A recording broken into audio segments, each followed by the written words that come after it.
and gentlemen, welcome back to the Short Ball Podcast for another week of Pathways action. We've got a big old show today. Less talk on SG Ball and Harold Matthews this week, more talk on the Queensland sort of side of things. But yeah, we'll cover all that sort of stuff. We're approaching finals in the New South Wales Rugby League competitions, so a little bit more chat about the finals picture. And yeah, a lot of performances, great performances over the weekend to cover that I got to catch.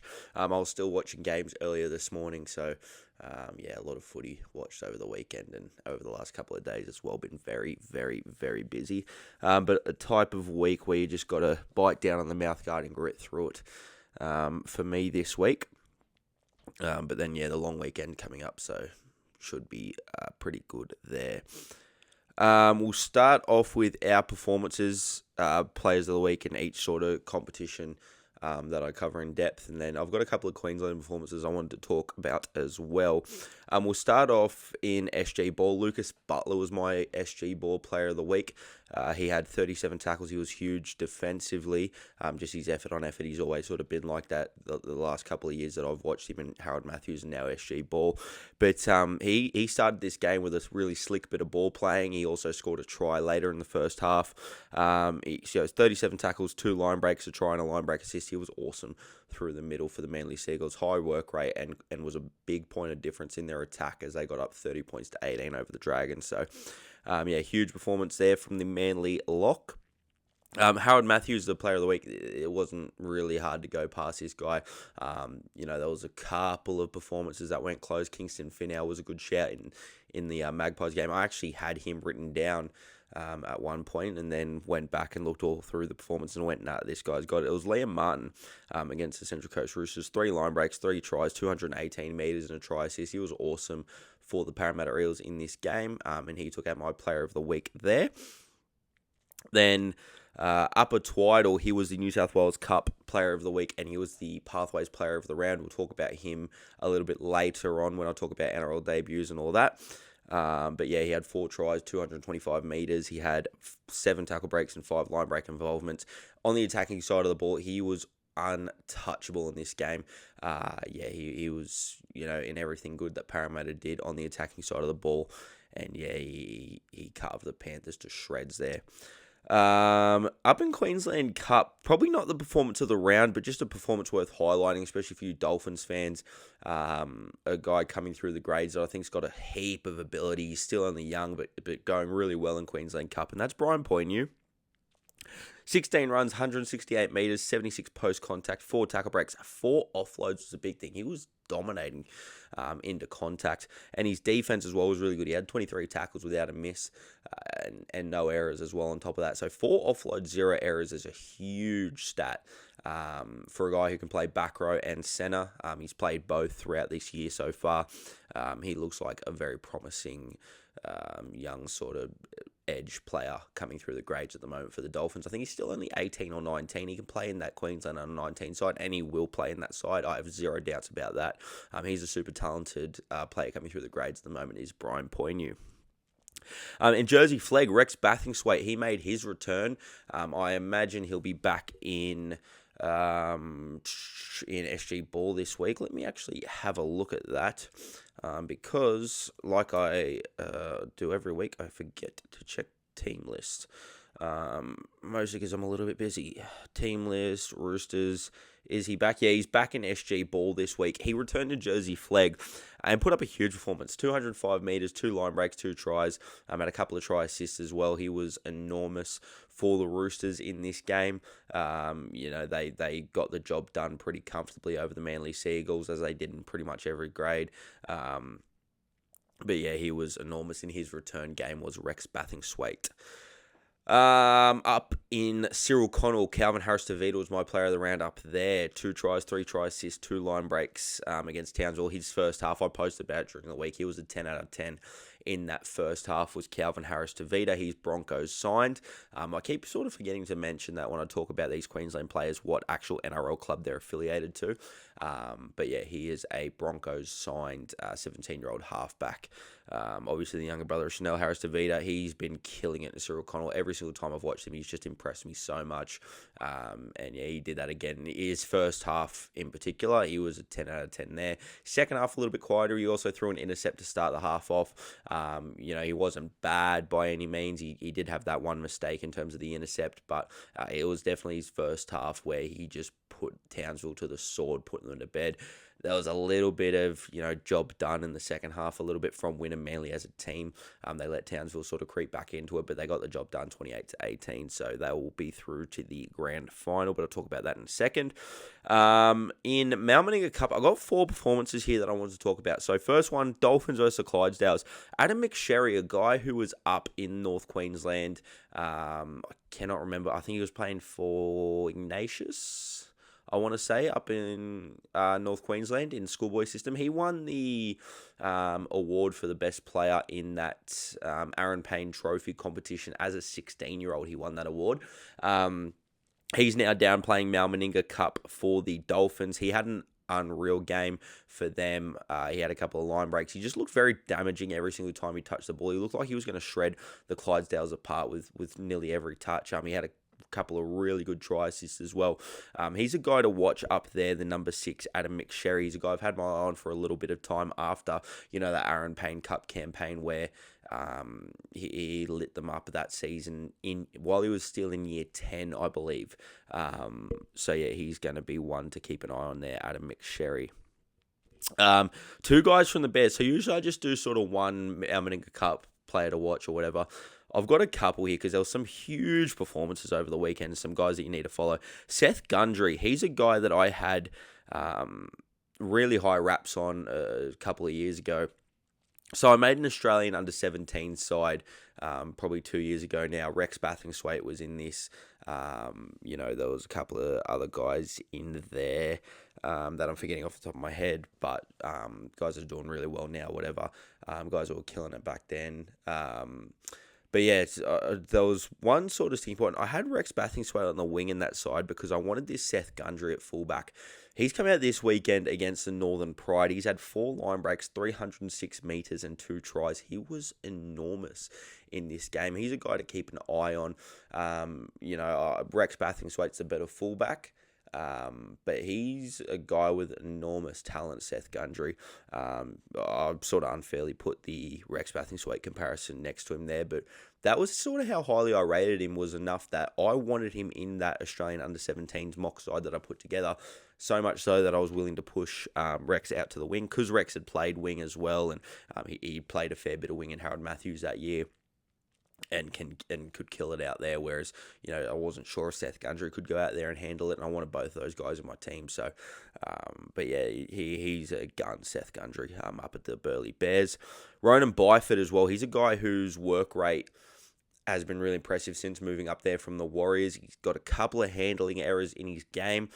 Probably needs to tighten that up, but he again topped their tackle count. He had 40 tackles in this game, 2 tries as well. Looked really good with ball in hand.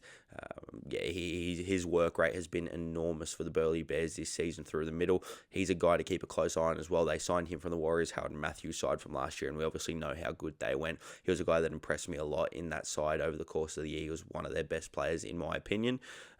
He's close watch up there at Burleigh Bears. And then the last one from Mount Meninga Cup, Tyler Pereira. I've highlighted him before. He's playing up at the Ipswich Jets. He's in that Queensland under-19 side. I don't know if he makes that side because, as I mentioned before, it is a very, very tough side to crack. But he could not be putting up better auditions at the moment. He had, a masterclass earlier on in the season to win one of my Pathways players of the round. He nearly could have won it again this day. 4 line breaks, 232 metres, 2 tries. He was immense against the Magpies. He's been killing it. He had a couple of weeks off. I don't know whether he was injured, suspended, whatever it was. But he hadn't been playing for a few weeks. He's returned to that fullback position for the Ipswich Jets and absolutely killing it. So, guy to watch up there, especially in that Queensland under-19 setup, to see if he does actually make it through to that. Looks like there's a very hot field though, in terms of competition for spots to make that side. We'll see how all that goes. That's a wrap on all the performances that I wanted to highlight this week. I'll move on to the Cyril Connell finals. I won't spend too long talking about this because I have covered it a little bit through the week on Instagram, but Devils, they beat the Falcons 44 points to 12. Boston now was my best on ground. It was a pretty tight contest for that award for mine. Boston now got it because, there was just some moments where the game needed to be taken and he put both hands on it. It was a good first support play try. He looked electric whenever he touched the ball, and then he scored a really sensational individual try off a little bit of broken play. I believe it was Tane Crampton who looks good as well. Got an offload away to him, and then he puts in a little rubber kick in behind, noticing the fullback's out of position, goes through, scores it himself. That was an awesome little play there, and I think that broke the Falcons' heart at that point in the game. He was enormous. The fullback, he looks super electric. He's a guy to follow up there for the Devils. The forward pack, they were really elite in this game. I think Lenton Funaki and Cruz Molo looked like a really dangerous combination. Funaki looked like he was bending the line back every single time he had a carry. Got a couple of nice offloads away. I think he had one offload that went astray, but apart from that, he was really damaging for them through the middle. Cruz Molo as well. I thought both sides of the ball, he was just intense. His contact was great, and he's a guy that I want to keep a close eye on as well because he was in that Queensland 15 setup. I think they all go to Wavell as well. Wavell's going to have a dangerous side this year. I'm really keen to see how they go because, based on the names that I'm hearing coming through Wavell at the moment, they could be right up there in terms of state final contention, even national final contention, especially with the record that Queensland have had the last few years in those national finals. Paddies have gone through and looked super dominant down in New South Wales and then met the Queensland side, Keebler and PBC, over the last 2 years and been dispatched. Very interesting to see where Wavell sort of saddles up amongst those sorts of teams. They look very strong just based on the team list and based on the names of the players that I'm hearing are up there. They might be a little bit young. I'm not sure what they look like in terms of the top. I think Charlie Webb's still there.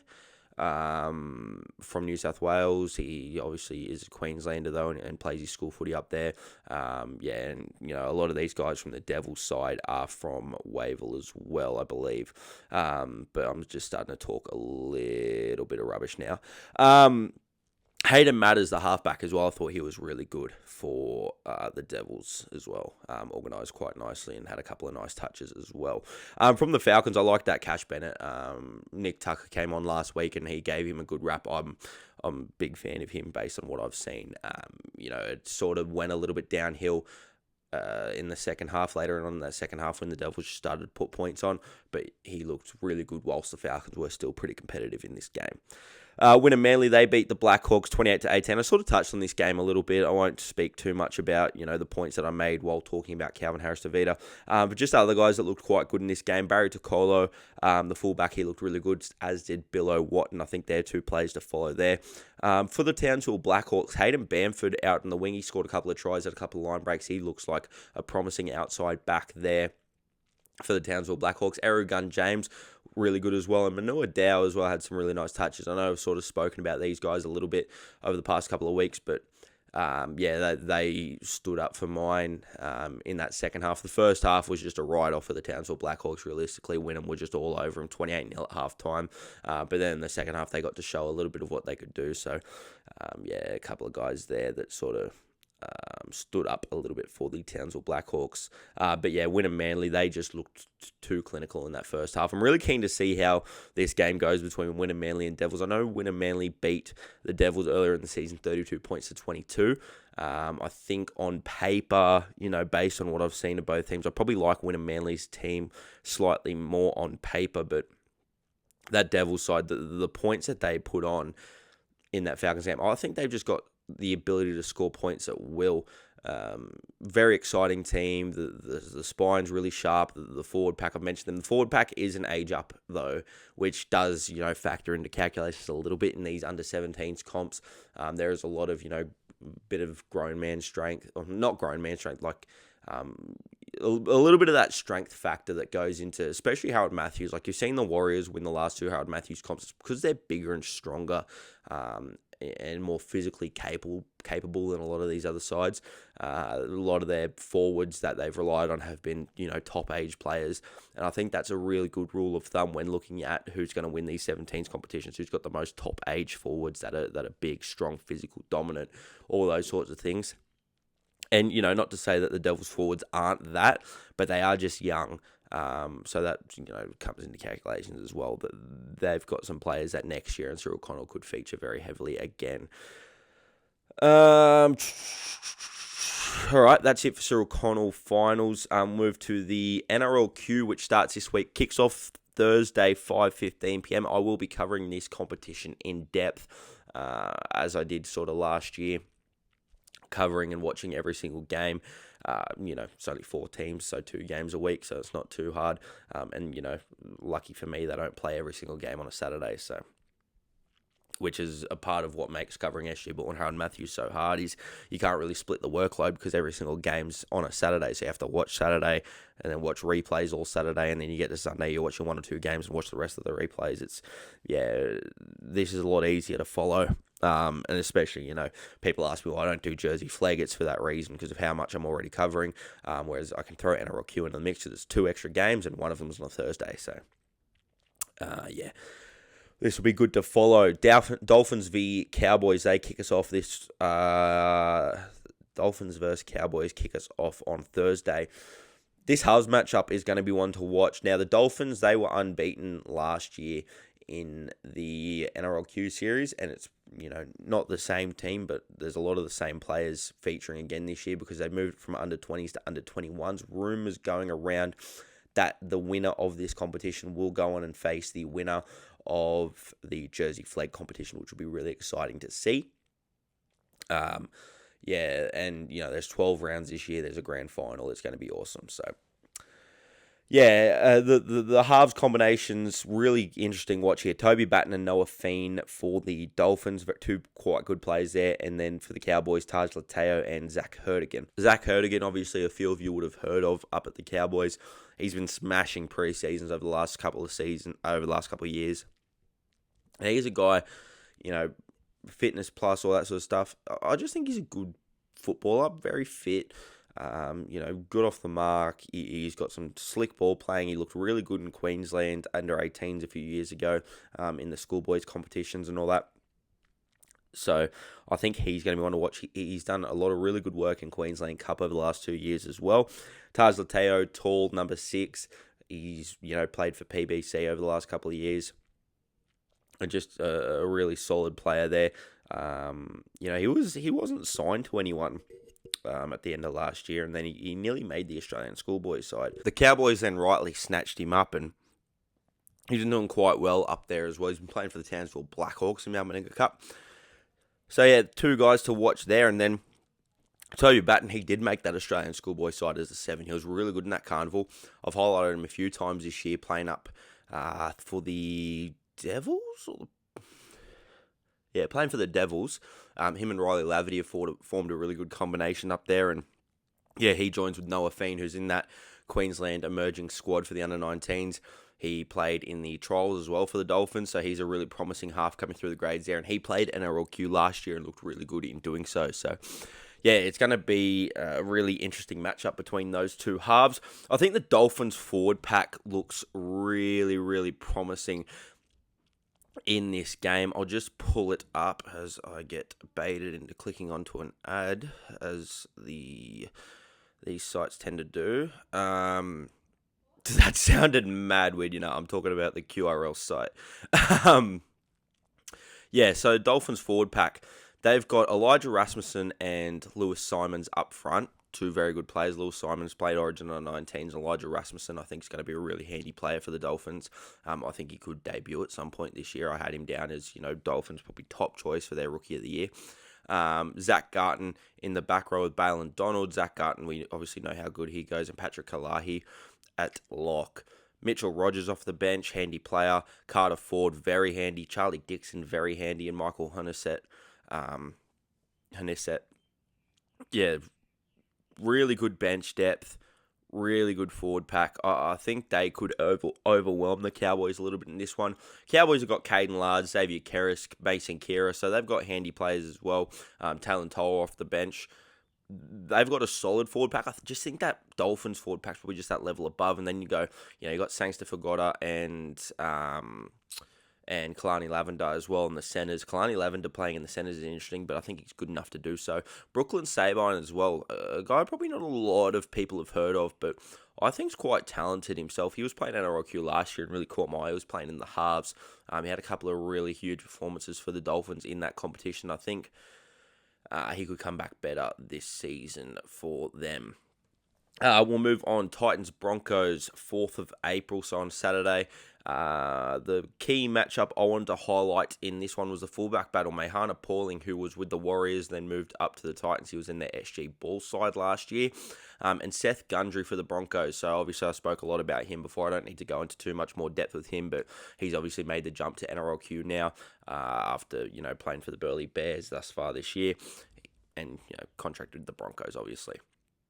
Mahana Pauling, he's a little bit of that Reece Walsh style of fullback. Looks like him, plays like him. I look at him and Jai Callaghan to compare him to another person coming through the grades in that sort of same age group, and they both look very similar. Mahana Pauling's got that ball-playing ability, sort of skips to the outside of his defender and is able to throw that long cutout ball. He plays short as well. Very electric with ball in hand. He can, have an error or two and whatnot, but I think you allow that because he does offer so much in attack, and by way of his agility and speed, him coming up against Seth Gundry, who's obviously killing it at the moment and highly, highly talented player up there. I think this is going to be an awesome battle between the fullbacks. This Broncos back five is stacked. So obviously Seth Gundry, wingers Siasiah Poese and Oliver Patson. Siasiah Poese has been playing at South Slogans Magpies. He is a freak. He was playing, who did he play for last year? Was he a Keebra? No, I don't think he was at Keebra, or he might have been. He might have been. I'm not going to get stuck on that too long, but he was schoolboys. Last year in schoolboys, he was killing it up there. I think he was at Keebra, actually. And then the centers, Philip Coates and Joey Tapusi. Two really good players there. Philip Coates I've obviously highlighted a lot. He's the younger brother of Xavier Coates. He can play both centre and wing. He played Queensland under 19s last year. Very, very good players. And, the other outside backs here have been stars in schoolboy systems coming through the grades as well. It's a really good side, this Broncos side. The back row, Jet Bryce, Jamal Shibasaki, and Tupol Francis.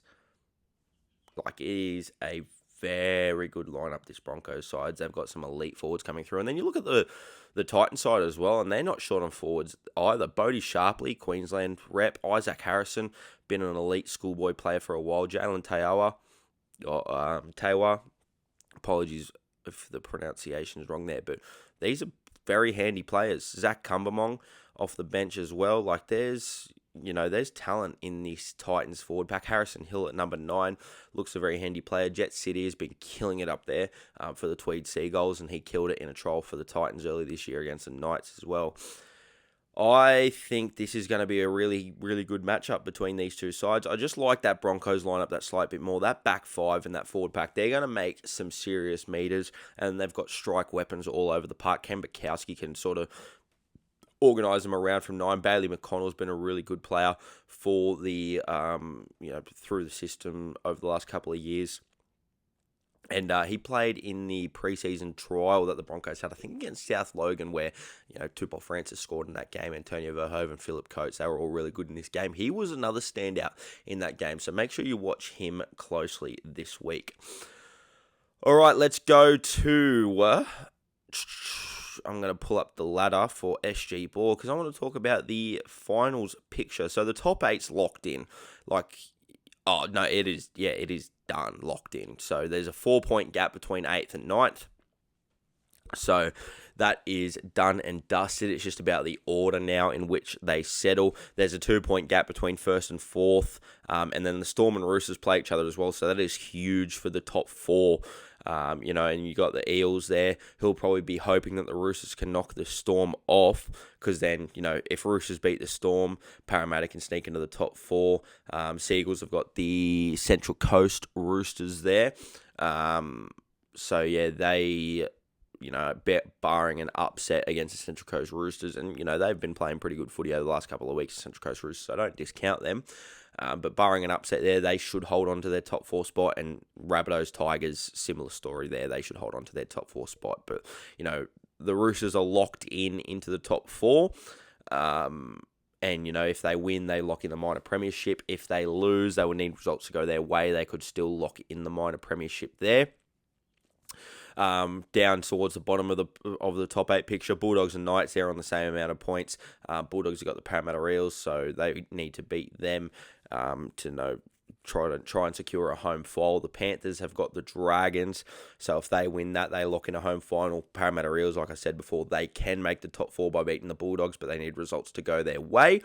If results don't go their way, they're locked for a home final regardless of what happens. So, you don't really get home finals anyway. Just, what I mean when I say that, top half of the bracket that they're in. I don't know if you get home finals. You might in the first couple of weeks. But last year, I'm pretty sure last year they had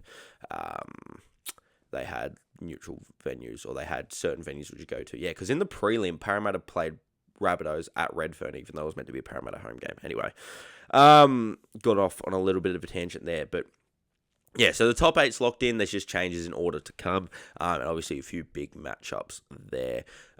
If I had to say, I think the Eels probably do make the top 4. I think they beat the Bulldogs, and I think the Roosters beat the Storm, and the for and against is obviously favouring the Parramatta Eels, so I think they make it there, which would be a shame to see the Storm drop out of the top 4, but then I think they'll verse the Bulldogs in week 1 of the finals. I think that's a winnable game for them, and then I think you'll see Panthers versus Knights in that 6 versus 7. I think you'll see Roosters claim the minor premiership with the Parramatta Eels, I'm going to say, will finish 4th, so you get that grand final rematch week 1 of finals, and then Rabbitohs versus Seagulls is a huge clash. Seagulls will be looking for redemption there. That is, if it goes the way that I think it will. But yeah, that's the only thing there.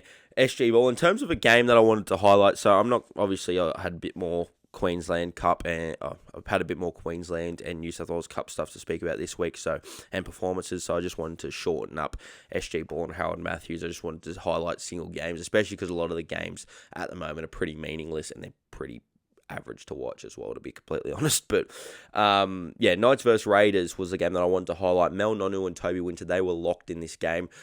Toby Winter looked super dangerous every time he touched the ball. He scored a try, had 3 line breaks, big meters. He was really damaging in this game from the fullback position. And Mel Nonu, he scored one of the great tries you'll ever see on the wing. And he also had another ridiculous long-range try. He was awesome for the Knights on the wing. And Caleb McRae as well through the middle. I think he's been huge the last couple of weeks. I think him and Beau Hill really stood out to me against the Panthers last week. Obviously couldn't highlight them as much in a losing side. Considering, talk a lot more about the winning sides and all that sort of thing, but that dug a further hole for me, but anyway, you get what I'm trying to say. But yeah, he this week really impressed me again. I think he went to another level as well. He was really good for the Knights through the middle in this game. Found a couple of nice offloads. His work rate was high. I like him as a footballer, Caleb McRae. I think he's going to be one to watch as they move sort of through the flag systems and all that sort of thing. I thought Kai Anderson for the Raiders, he was nearly the best player on the park in a losing side. He had a couple of mad try savers. His effort on effort was awesome, and he scored a try earlier in the game as well. So I thought the Raiders fullback was elite, but I mentioned that on Instagram as well. Let's go over to Harold Matts and look at the finals picture there. So we've got the Knights, they're up top. They're not locked in to the minor premiership, but if they beat the Bears, they will be. I expect they probably will. Panthers have got the Dragons, so I expect they'll lock in a top 2 spot there as well. Steelers versus Warriors is going to be an interesting game, but Steelers should get the job done there. And Rabbitohs versus Tigers, similar story. So I think that top 4 is pretty much locked in. The only change that can happen is if Parramatta win and one of Panthers, Steelers, or Rabbitohs lose. Panthers doesn't matter. Panthers would need to lose by 30 and Para win by 30. But if Steelers or Rabbitohs lose and the Eels win, they can sneak into the top 4. But I don't think that'll happen. I think the order will just stay as is. The only change that might happen is Rabbitohs could jump the Steelers if they win. They need to win by 22 points more than what the Steelers win by. So I don't know that that's going to happen. In terms of the top 8 picture, though, it's a lot more interesting. I'm going to sort of blend my 2 talking points for Harold Matthews into one. The Balmain Tigers are on a roll this year. They started off 0-4. They've won their last 3 games in a row and done it in really interesting fashion. They pumped the Warriors last week, 30 points to 8. They were awesome. They got the Rabbitohs. They could upset them, and open the door for the Eels to make the top 4. That would be really interesting if the Tigers are able to beat the Eels, because then, if they win the Tigers, their for and against is good enough to jump the Bulldogs if the Bulldogs lose to the Eels. So if Eels and Tigers both win, they both open opportunities for themselves to make it into respective top 4 and top 8. Which would be a really interesting storyline to see, in all honesty. I kind of want to see that happen, with all due respect to the Bulldogs and to the Rabbitohs. I've wrapped both those sides up deluxe this year, and I think the Bulldogs missing the top 8 would probably be a shame, but the story of the Tigers this season, like their game, I'm going to pull it up so I can talk about it a little bit more. Their game last week against the Warriors was clinical. James Kerr's been a revelation for them on the wing. Scored 3 tries in this one, 4 line breaks, had a huge performance. Big, strong, powerful. His try cutting back against the grain was really good. He had 2 really nice finishes for his other tries. Thomas O'Royan, he's obviously been a gun for the last 2 years in Harold Matthews. He's killing it. They're powerful. They're big through the middle. I've been saying that for a number of weeks. They are missing some of the guys that they had at the start of the season, but even like Sasai Onga, Oscar Amatuanai, like these big, strong, powerful middle forwards. Hamish Malone, I think, has been really good for them through the middle as well over the last couple of weeks. Mateo Riapina Dunn looks like a really talented player as well at 6. They've got a very handy side, this Balmain Tiger side, and they have caught fire the last couple of weeks. So let's have a look at their results over the course of the season.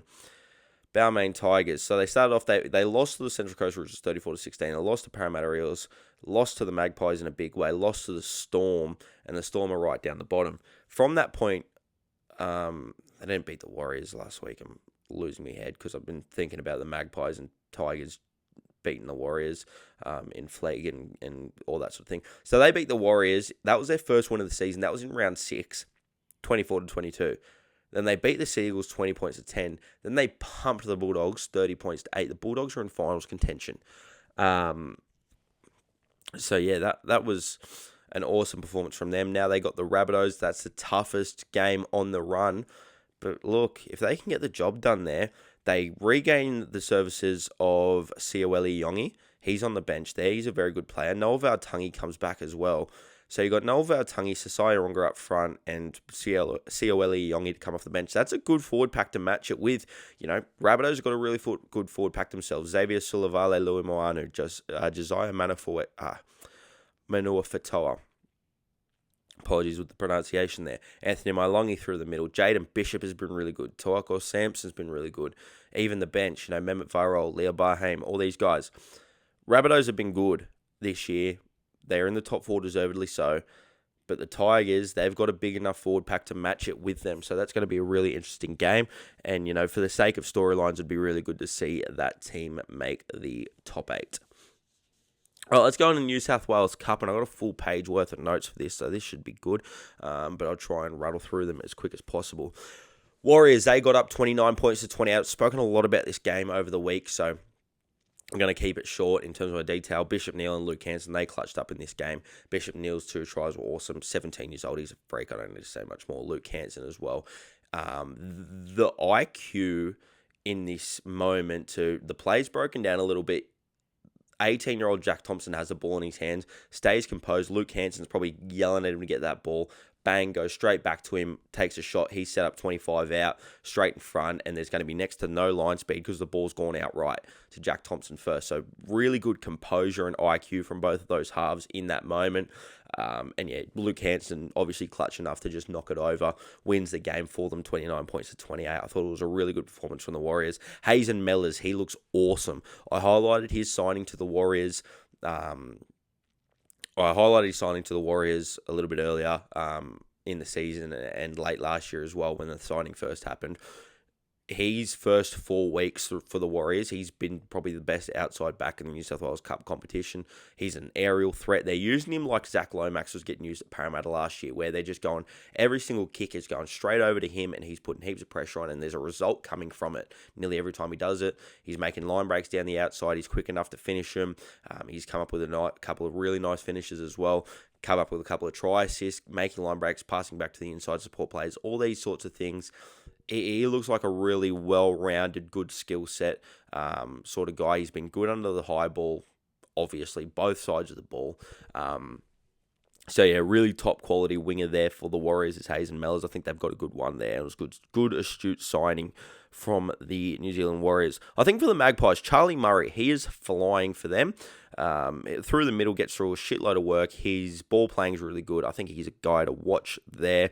I think he could probably get a call up into that first grade side sooner rather than later. And he obviously killed it in the preseason trials as well, did Charlie Murray. So he's a guy to keep a close eye on. And Javon Andrews, he's on fire as well. I think he's probably the next up, number 6 at the club. You know, if Adam Dewey didn't play, I think he's a really good like-for-like replacement to Dewey in terms of the body shape and size and what they can do with the ball in hand. Adam Dewey's probably, is a better player at the moment.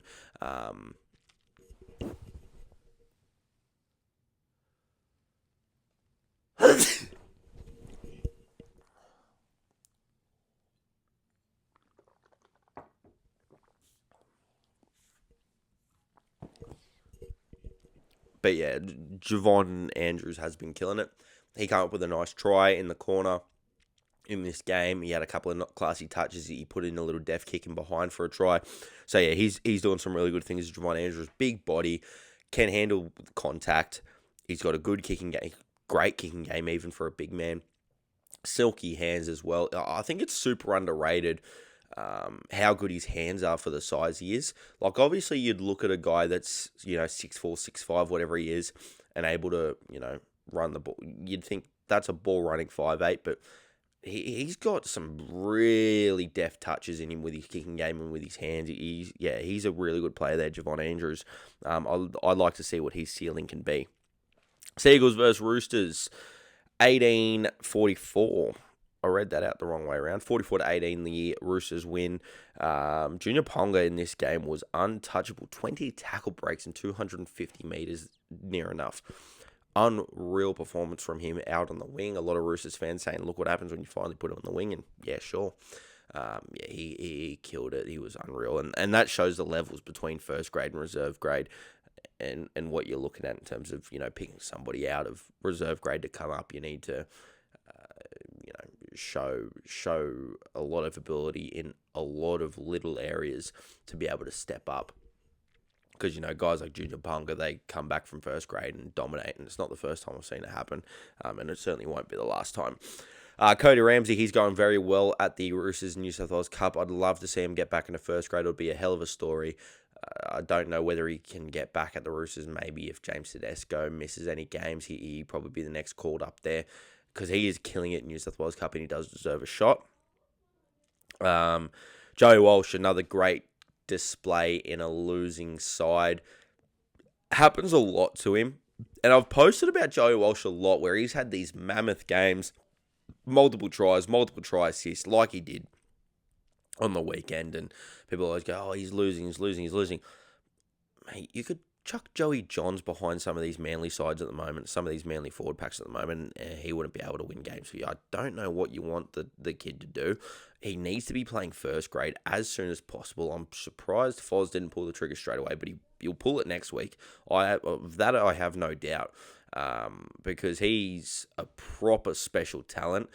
I'm going to get into a debate about halves debuting in a second. I'm going to speak about it more so to do with another halfback that I've highlighted a lot over the last couple of weeks. But Joey Walsh, he is a very, very special talent. He needs to be there. He needs to be in that first grade side because he is too good for this New South Wales Cup side. I don't think it's helping his development, getting beat 44-18 every week, despite putting in huge performances every single week. So it'd be best to get him into that first grade side, in my opinion. Lots of people saying, oh, you don't want to put him behind this Manly forward pack, you go no good. So he's doing the exact same thing in New South Wales Cup. That's not helping his development. Doing the exact same thing, but down a grade, so he doesn't get used to the pace of first grade. Anyway, Bulldogs versus Knights. Bulldogs got up 32 points to 28. This was a good game. The back rowers looked great in attack for the Bulldogs. That was Lewis Grosamy and Logan Spinks. Both of them in attack looked really damaging. Points of difference out wide. A couple of missed tackles from the pair of them that I thought were a little bit sloppy. But, in terms of their attacking capabilities, unreal. Joseph Tuapa, he pulled the strings in this game for the Bulldogs. He was the best on ground, in my opinion. Had a lot of nice touches, putting those back rolls through holes and, just opening up space for his outside men generally. I thought he was a really good performance in this game from Joseph Tuapa. Jack Underhill as well, huge in his effort areas through the middle. I thought he was awesome. And, the stats sort of backed it up, 14 runs, 130 metres, whatever he had. I just thought there was a lot of moments in this game where he just made that extra level, jumping on loose balls and all that sort of stuff, line speed, his defense, all these sorts of things. He was really good through the middle for the Bulldogs, Jack Underhill. I think he's a guy that will play first grade. I think he's just too, sort of loved at the club to not. He done some awesome things in Jersey Flegg a couple of years ago when they won the comp there. Did they win it? Yeah, they won it. 2 years ago, I think it was. He was a player of the match in that grand final. He was unreal, Jack Underhill, and I think he's a guy over the last couple of years who's really building a name for himself, and is going to be a guy, I think, who plays first grade. I think he's got too many good little areas in his game that are showing up in New South Wales Cup at the moment consistently, and areas that I think are going to show up in first grade when he does get that call up. Francis Manu-Leilua, he drops down to New South Wales Cup. Was awesome through the middle for his side in this game as well. He just, at his absolute damaging best. I think he's going to spend more time in first grade than Cup this year is Francis Manu-Leilua. Dragons versus Bears. The Bears got up 32 points to 14. Jake Toby, he was electric out the back in this game. 230-odd metres, a couple of tries, whatever. He had some really damaging moments that tore the Dragons up, and he was a major difference in this game. It was a pretty dominant performance. Kobe Thomas, I thought he's been really good through the middle for the Bears so far this year. It was really good last year as well, Kobe Thomas through the middle. He could be another guy like a Ben Tolte, an older guy that gets plucked out of these reserve grade sides and can do a job off the bench. I think he's a really consistent performer as Kobe Thomas. He's, a big body, gets through a heap of work, has that upside as well to him. I think he's another guy that could be that sort of Ben Tolte sort of guy that the Bears, that the Broncos plucked up out of reserve grade.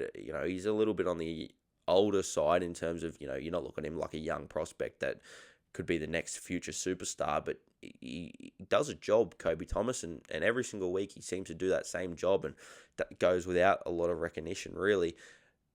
If I was an NRL, recruitment officer, I'd be looking at him going, handy pickup, like a Ben Tolte was for the Broncos last year. Cade Reid, he was incredible in a losing side.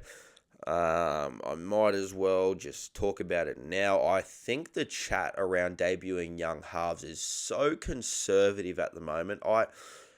Sort of frustrates me talking about it because there's a lot of people who have never watched any of these guys play that say, no, they're not ready.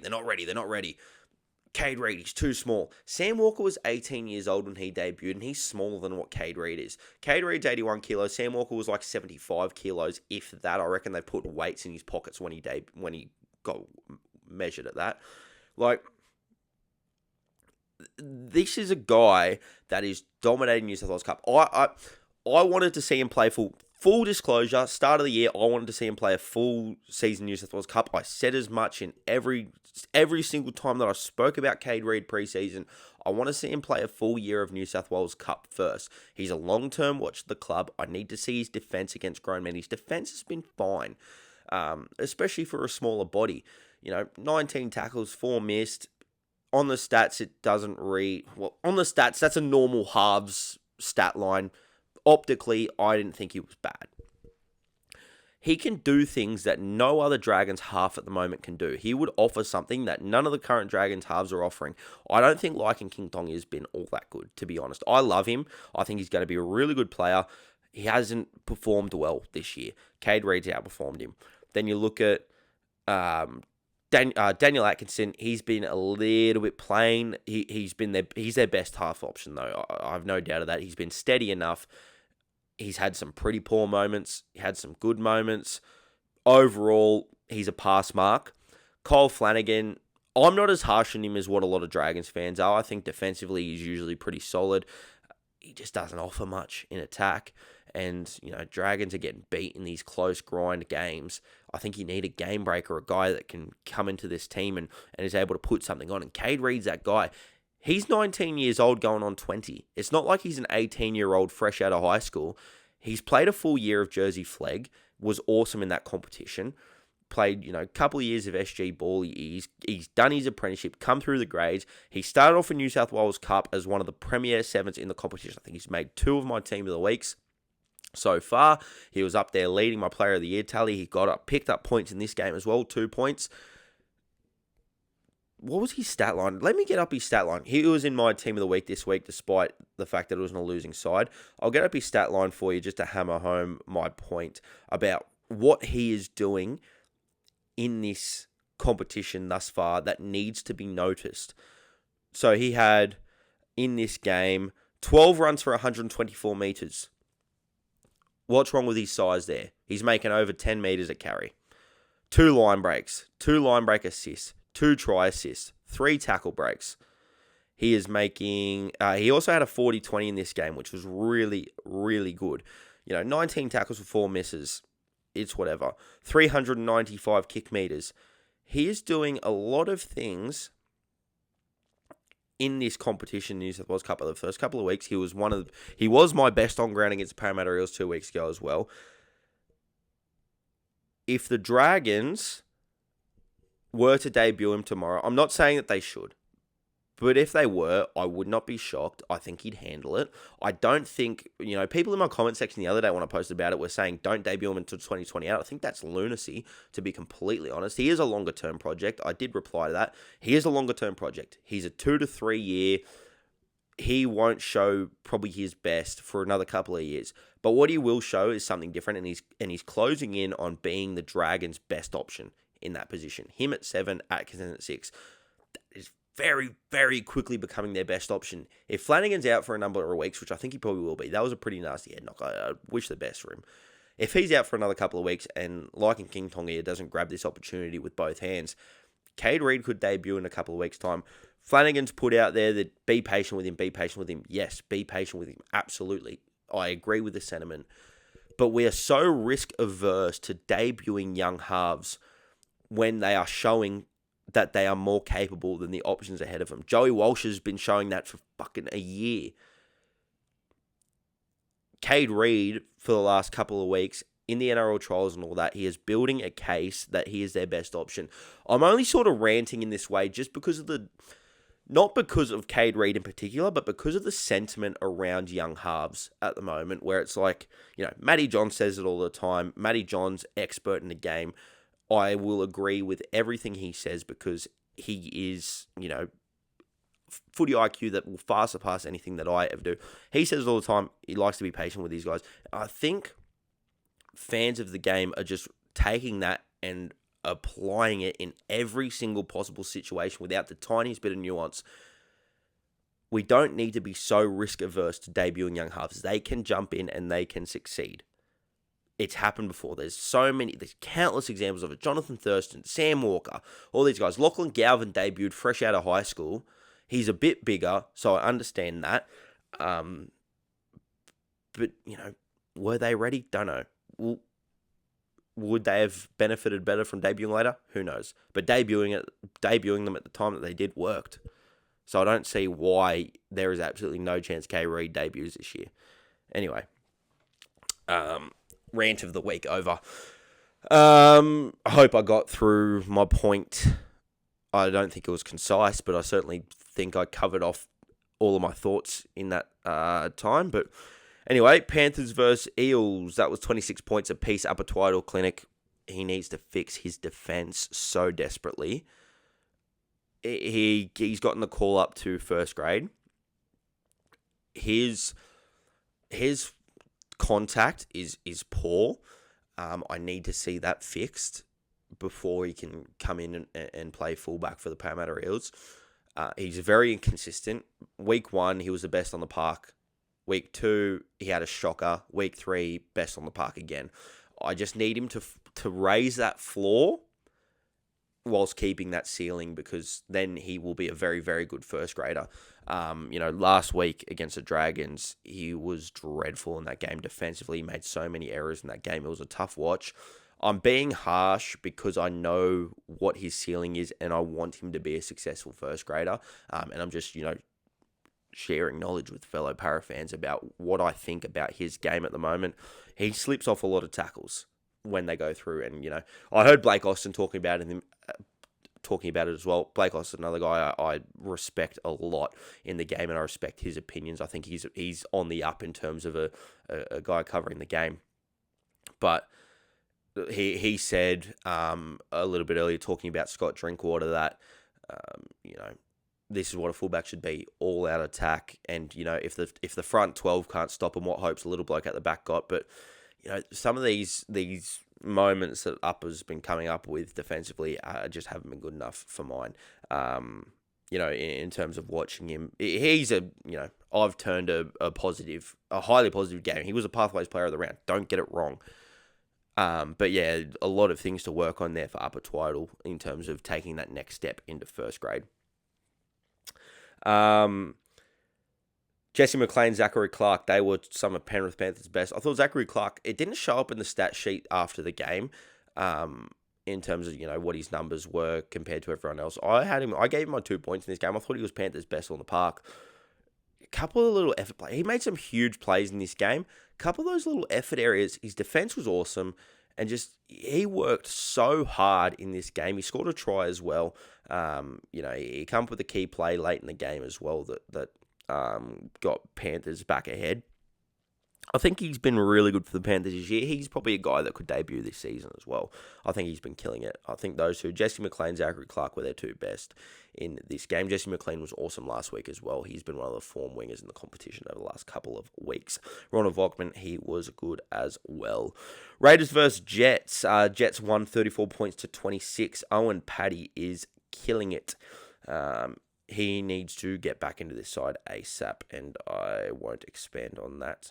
Chevy Stewart, he put up a huge game as well. I think a club needs to sign him because he is, performing really well over the last couple of seasons in New South Wales Cup. He improved late last year, and he's continuing to improve this season. His first game out the back, and he was awesome in this one. I thought the fullback and 5'8" were awesome for the Jets in this game as well. Moeen Harodi was the best on-ground Taj forward. He was a huge performance for the Newtown Jets. Mikey Gabriel, he's a guy that a lot of Sharks fans are really keen to hear how he's progressing. In attack, he's flying. You could not ask more of him in attack, but again, like Upper Twiddle, could not ask more of those two guys in attack. In defence, I just want to see them fix a few things up before they take that next step. Again, just one man's opinion. David Farley, he makes his debut this week for the Dragons on the wing. I thought, a little bit harsh to set to 2. I think he didn't play last week either, did he? Because Tyrell Sloan replaced him. But, I think David Farley will be interesting to watch for the Dragons. He scored 4 tries in the first 4 New South Wales Cup games. I don't think you could ask too much more of him. He's had a couple of errors in some of those better games that he's played as well, but you can forgive him for that if he's offering as much as what he offers in attack. Hopefully he does that. He offers that same level in attack and minimises the errors. I don't think you're going to cut them completely out, especially in a debut. But if he offers that same level of attack, he'll be interesting to watch for the Dragons. Antonio Verhoeven, he jumps into jersey 19 for the Broncos. Huge. Really like this move from Madge Maguire. Get the young bloke some experience in first grade because he's going to be a long-term player at the Brisbane Broncos for mine. And Apatwaddle, he's also named in jersey 19. For as much negatively as what I said about him before in terms of his defence and his consistency and all that sort of thing, I am excited to see him in jersey 19. If something happens where he's required to come onto the field, I think he'll light it up in terms of, he'll be exciting when he has the ball in his hands. Something is always happening around him. He's a guy that I highlighted a lot through SG Ball and all that sort of thing. New South Wales Cup, he's been killing it so far this year. Pre-season trials, he was awesome. So, keen to see how he goes. Simeon Leafai, he's going to take a big jump over the next few weeks, in my opinion. Foz has come in, gave him jersey 17. He debuted last week in jersey 19. 13 minutes. I want to see him play more minutes. I think he will. I think he's going to be a guy over the next few weeks that takes a huge leap because, big body, middle forward, very strong in contact. Something that Manly are missing desperately at the moment. Questions. Who has the biggest potential between Cade Reid, Joey Walsh, and Mitchell Woods? At the moment, I'd probably say Joey Walsh. Mitch Woods, he's just been unsighted over the last sort of 12 months. When he has been in, he's played well, but hasn't played enough games in New South Wales Cup yet, I think.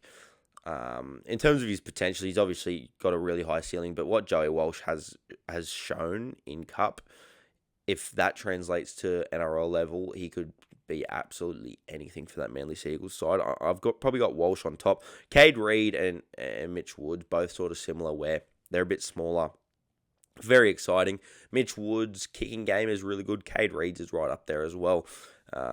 Cade Reid, I don't know if he's a little bit more creative.